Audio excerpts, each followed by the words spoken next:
This is a review of the 1979 Bob Fosse film All That Jazz, which stars Roy Scheider, a bunch of other people. It won the Golden Palm.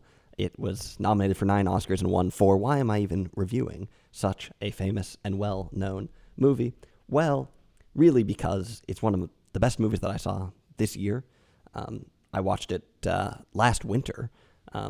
Actually, I think I mentioned it in one of my earliest videos on the channel. But I watched it again over Thanksgiving. And like I said, phenomenal movie that I think is worth discussing, even though maybe you've seen it or maybe there are already reviews out there. Like I said, this is one of the best movies of the year. I will, by the way, be doing an end of the year, I think, list of my favorite movies that I've watched in the last year. This movie makes a huge impression in many ways. It has phenomenal style. It is emotionally compelling, and it has some real things to say. It's also a somewhat puzzling movie. This is both an extremely egotistical movie and an extremely humble film in some ways. It's one of the most self-deprecating autobiographies out there. So a brief overview about this movie is that it is essentially an autobiography of Bob Fosse's. Joe Gideon is the name of the character in the movie. Sounds like a boxer, but actually it's just a choreographer, much like Bob Fosse. He's working on a movie, and he's working on a Broadway show. This parallels his earlier life when he was working on a film called Lenny and a little Broadway show called Chicago. In the movie, these have both been replaced with somewhat similar things. It also follows his life outside of work, where he is involved with many different women. A number of these women were played by people that he was actually involved with in real life. Clear parallels between the film and his real life in some ways. But no punches being pulled. Like I said, an extremely negative, an extremely self-deprecating autobiography that portrays Bob Fosse as a womanizer, as a drug addict, and as someone who knows it. As sometimes who seems sometimes to gloat about his vices and his bad behaviors, who is also, though, racked by serious levels of guilt, who is sometimes maybe driven to contrition, occasionally forced to confront his vices, but usually is able to escape and go back to the life that he has been leading, essentially. This is, I guess, the guilt of a powerful man.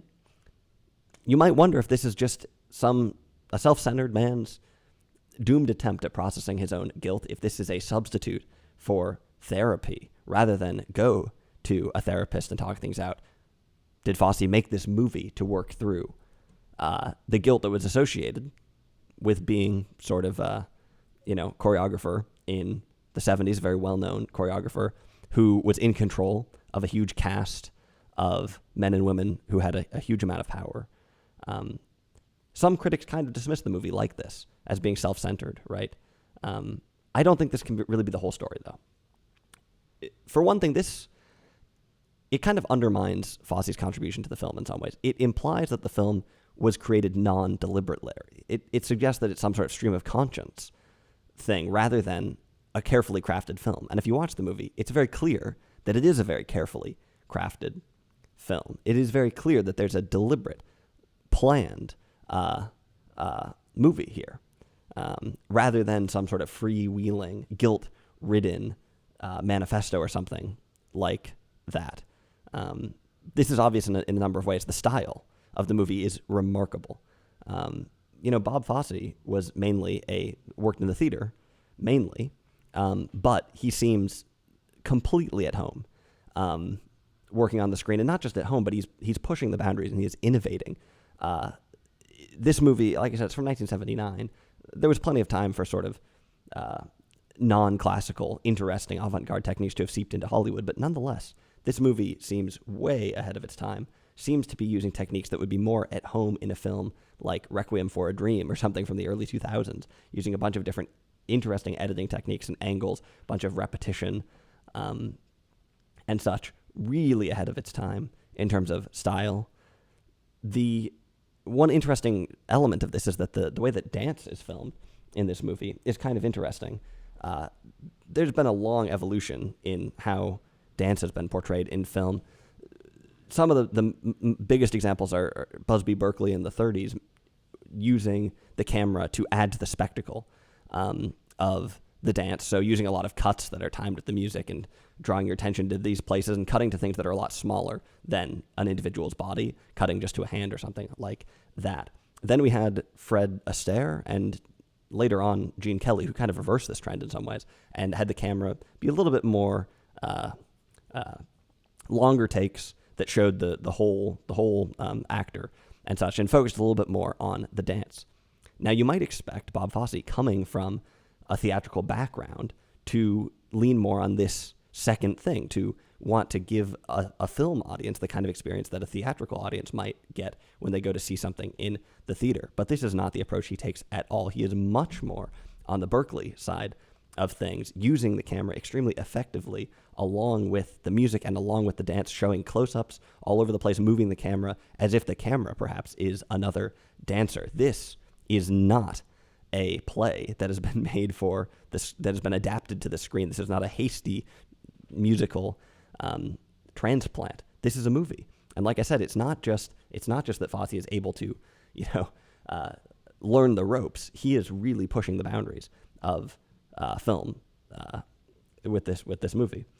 So like I said, is it some sort of freewheeling stream of conscience thing? Well, no. It's a very deliberately crafted movie in style and in other ways too. This is a remarkably observant film, whether that's some of the satirical elements. There's a number of elements sort of poking at the business side of film, or not film, poking at the business side of theater, or poking at some of the elite culture of New York City, things like that. There are also some more interesting themes. There are some racial elements in the film. For instance, there is a scene where Audrey, the character Audrey, turns on a black nurse at one point. If you've seen the movie, you know. This is a moment that could have very easily not been in the movie. Had it not been in the movie in some ways wouldn't have been much different. It's not a major plot point, and yet it is such an interesting and such a telling detail. Later on, we get sort of a soul singer at the end of the world that Joe Gideon runs into, hinting either at some kind of debt that musicals perhaps have to the black tradition, or perhaps at some kind of lingering minstrelsy, some way that they are caught up in someone else's values or something like that. Little moments, but in tune with some big ideas. Like I said, these could very easily not be in the movie, but this is remarkably observant movie. So I think it's too easy, like I said, just to say that it's some self-centered movie. That is kind of striking at one of the roots of the complexity of this film. I mean, like I said, this is one of the most negative autobiographies you will find, and it's a little bit puzzling. It's possible that some of the negative elements in this film are actually accentuated or actually made larger than life. It's hard to know. If you watch interviews with Bob Fosse, there are some really, really good ones on YouTube. He seems like an extremely reasonable, extremely intelligent, observant person. He does not necessarily seem like he would lead. He doesn't seem quite as extreme as Joe Gideon. Now, it's likely that most of what is in the movie is based, in fact, but if it is skewed one direction, it seems like it's probably skewed to exaggerating his life rather than downplaying some of his vices. And that's pretty interesting, at least for the reason that you don't see such a negative autobiography very often. But let's try to be a little bit more subtle about exactly what these themes are, right? One thing that you see throughout the movie is manipulative humility. This is a trait of Joe Gideon's character. He can turn on the charm. He can be sincere when he needs to. There are moments when his relationships with certain women are compromised, where his position in a show might be compromised, where the progress in a rehearsal might be compromised. And he can be endearing. He can find the right words and say the right things, seemingly making a genuine connection. Manipulative humility, dipping somewhere into something sincere when he needs to. Is it a vice or a virtue? Interesting question. There's also a pretty interesting parallel between this behavior of the character and the way that the film functions, because the movie turns on the charm from time to time, right? The movie will dip into sincere moments. It is an emotionally compelling movie, a movie where we are drawn into certain characters, even if we might not expect to be from time to time. So are we being manipulated by the movie, just as Joe Gideon might manipulate some of the characters in his life? Like I said, this movie is quite humble at times, but is it manipulative humility? And remember, Joe Gideon in the movie, Bob Fosse in real life, is the one behind all of this. perhaps what we can take from this is that Fosse's epitaph for himself, the real crux of all of this, could be that he thinks that he is an architect of feelings, right? That's one of the fundamental roots of his craft and of his character as an architect of feelings, and that's one of the things he wants to be known as and remembered for. This idea of the movie reflecting, or the characters, obviously Joe Gideon is going to, reflect sort of Bob Fosse in some way, but there's a number of interesting ways in which the movie itself kind of reflects Bob Fosse, in which the form of the movie reflects some of these characters' things. Like I said, with this humility, there's a theme of mirrors throughout the movie, which is kind of interesting. A lot of mirrors, partly because they're in rehearsal spaces a lot, but that's not the only place. Of course, we've got just a general theme of introspection or reflection or something like that, but we have some interesting mirror style as well. There's one scene where Audrey and Joe are talking in one of the studios, and they keep being, this is sort of a pseudo dance number. In fact, it's a really interesting scene. There are a number of shots that show where one of the characters crosses over a crack in the mirror, like a seam in the mirror where multiple mirrored panels come together, where there's a corner and there's some sort of gap between one mirror and another. Characters will cross over this gap, casting a very strange reflection from one place to another. So we have a mirror, but we also have kind of an odd and extreme perspective, perhaps again reflecting something about the movie itself, some kind of reflection, but a sort of over-the-top reflection. This movie is a fusion, really, between a lot of different things. Perhaps you could describe it as theatrical realism, where some parts are over the top, where some parts have performative acting. There are a number of parts that almost seem a bit like some sort of Douglas Sirk or Nicholas Ray kind of thing, where Roy Scheider, who is phenomenal in this movie, by the way, is kind of hamming it up. He's kind of larger-than-life character. And it's a little bit unclear whether or not this is Joe Gideon in the film doing this to be sort of kitschy or theatrical, or if this is the film itself in some ways. But like I said, there are some parts that are somewhat performative. There are some parts that are hallucinatory. There are some parts that are sobering. We get a fusion between a lot of these things. And just like the mirror with the crack in it, we start to maybe see something about the form of the film itself through this. Where is the line between reality and fantasy in the film? Where is it for Joe in the film, right? As he drifts in and out of perhaps hallucinatory states. Where is it in the film itself? As in, there are many different threads in this film that sort of come together, some of which are perhaps more real than others. And maybe this fusion and this blurring of the lines between the real and the fantasy is another hallmark of Bob Fosse's character, condition, of his work, and his mindset. Interesting idea. Like I said, there's some deep parallels. A number of reviews that I've seen have compared this movie to the Fellini film 8.5, sometimes favorably, sometimes not. To be honest, I can't really remember much of 8.5, so I'm going to skip that parallel. The movie that came to my mind when I watched this, believe it or not, was actually Citizen Kane.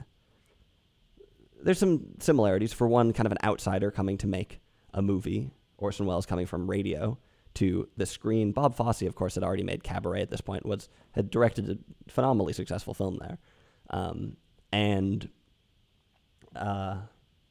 But still was best known as somebody in the theater. There's also perhaps a parallel of trying to grapple with the enormous personality. Orson Welles throughout his career seems to have films that are perhaps guilty in a similar way, where there's a domineering, over-the-top character, and he is trying to process that to some extent. An interesting question about this movie, something I wondered when I went to rewatch it, was whether or not it would seem dated, mainly because of all the womanizing that takes place in the film. Is it a sordid, immoral film that people will cringe at while watching? On the other hand, it could be that this movie is exposing these issues. It could be that it's a Me Too film, way ahead of its time, calling out some of the unfortunate sexual politics in creative industries. Which one is it? Well, I wouldn't say it's particularly either. It's not a compelling activist film, mainly because it's not particularly focused. But it focused on that issue, I should say. But I wouldn't say it seems dated. It's definitely a dark movie, but like I said, if anything, the style makes this feel like a pretty strikingly new movie, and it will make an impression on just about anyone who has watched it. And so far, people that I've seen it with have not been too put off by some of the content in it. There are some it's fairly clear that the movie isn't exactly endorsing the way that Joe Gideon / Bob Fosse lived his life. Like I said, it's a negative film. Now, that said, do you get points for honesty without changing behavior? Well, perhaps not. And that's an interesting aspect of the film. Like I said, at times, Joe Gideon seems perhaps to gloat in his own vices, which is maybe a hallmark of this era of powerful man, where perhaps self-awareness comes from time to time, but it's a luxurious self-awareness that comes with no real change. Perhaps, like I said, though, this movie at the same time is a phenomenally observant, brilliantly crafted movie. But this is one of the central questions, this idea of the ego. And this question itself, by the way, this trade-off probably does not, this tension probably does not slip into the movie by accident. Most likely, this is another one of the things that Bob Fosse is trying to get across, that this tension has defined his life, that this is the weight, or maybe the not the benefit exactly, but this is the weight of having the life he has, is that he is caught up in these quagmires and exactly the questions that the audience tries to unravel about his life and such. Maybe those are the things that he faces.